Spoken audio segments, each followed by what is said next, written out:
Dark Souls 1 is like that old Asian dude that can still open a can of whoop ass. Like me. What is up? MTK here. There are more eyes on the Souls-like genre than ever before, thanks to the success of Elden Ring and its DLC.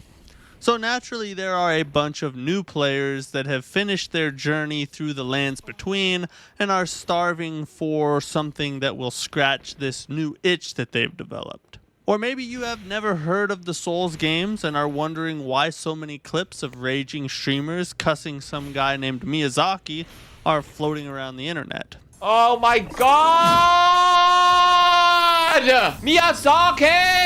Either way, my goal today is to give you an overview of the game that kickstarted the phenomenon that would eventually become the 2022 Game of the Year. That game is Dark Souls. Now, my veteran Souls bros out there are thinking, "You noob. Demon Souls started it all. Even a Mimic tier would know that. Get good. Skill issue." But Demon Souls really didn't do much as far as the Souls game's fame goes. Dark Souls is actually the game that began the Souls game's meteoric rise to stardom. Someday I'll probably make a video on the history and timeline of that topic, but that is for another day. Today we take a look back at DS1 and seek to honestly answer the question of whether it's still worth playing. Because look, there are a lot of games coming out and you could spend your time in a lot of different places. So you have to be careful with what you allocate your time to. Now, to be upfront, the answer to the question of whether it's still worth playing is yes. But let me explain why. First, though, let's start with the onion bro in the room. You calling me fat? The age and visuals of this game. Dark Souls was released in 2011, so it obviously has some outdated graphics, and the animations can be pretty rough sometimes. I don't think pretending the game doesn't have any flaws is very helpful, but the fact that it's good outweighs its bad, and the fact that there are still so many people playing it and enjoying this game in spite of its flaws is a testament to its greatness. And this brings me to my first topic I want to go over, the gameplay. So I'll be honest, there are several things that to new players will be annoying or even infuriating. Things like not having a simple jump button, inconsistent hitboxes, and having no map with nothing but a nod and a riddle for guidance. What has roots as nobody sees? To this, I can't say much other than, whether you believe me or not, you will most likely grow to enjoy some of those things and recognize them as a distinct style. As a player that has been through all the Souls games, I often enjoy going back to the older ones, and not in just a nostalgic way, but because they have a gameplay style that is all their own.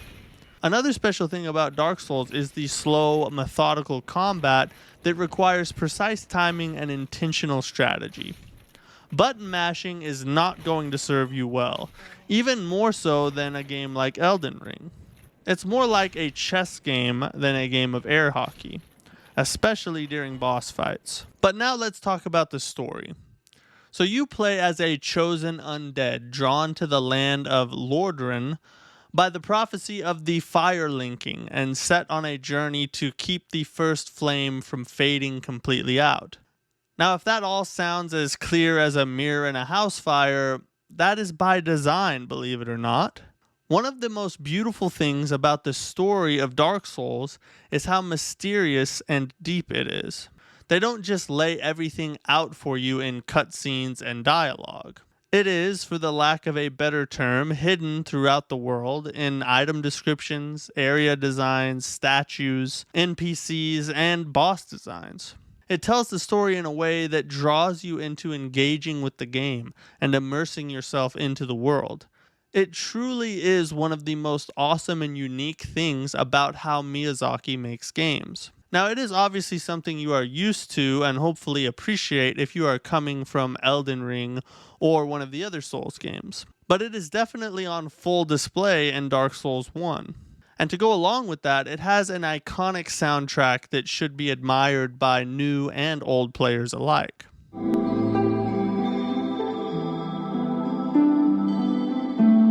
The next thing I want to talk about is sort of like an X factor of this game. And I want to talk about it from kind of two different perspectives. From the perspective of a veteran player, this game has huge nostalgia vibes. But it's not just that it came out a long time ago and people are reminiscing. It's because it created so much joy, agony, and fond memories for those people. And that doesn't happen if the game isn't special. Now, from a new player's perspective, it's more about retracing the lineage of many of the more modern games that have come out more recently.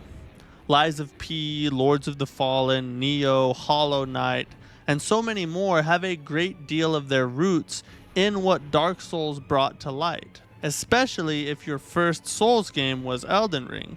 Dark Souls is like a pilgrimage to your homeland in that case. Now, a quick side note I want to make for those who aren't familiar with the Souls games is that Dark Souls is somewhat linear. What I mean by that is that you can go in a lot of different directions right off the bat, but the game will quickly correct you if you head to an area you aren't ready for via corporal punishment. So if you get to a spot that seems to be impossible for you to survive, it's probably because you got there too soon. So remember that if you're coming to this game for the first time, and a lot of your frustration will melt away when you realize that sometimes you need to just stop and go somewhere else and do a little exploration, which is another thing I want to talk about when it comes to Dark Souls. This game rewards those who are willing to invest the time in caressing its every crevice. Not only will you find better gear and learn more about the lore and world, but also you will gain more souls through killing enemies and running around, which will allow you to level and get to a much stronger state to be able to tackle some of the more punishing areas in the game. Much of the frustration of players that I see comes from people who are just trying to get through the game rather than experience the game.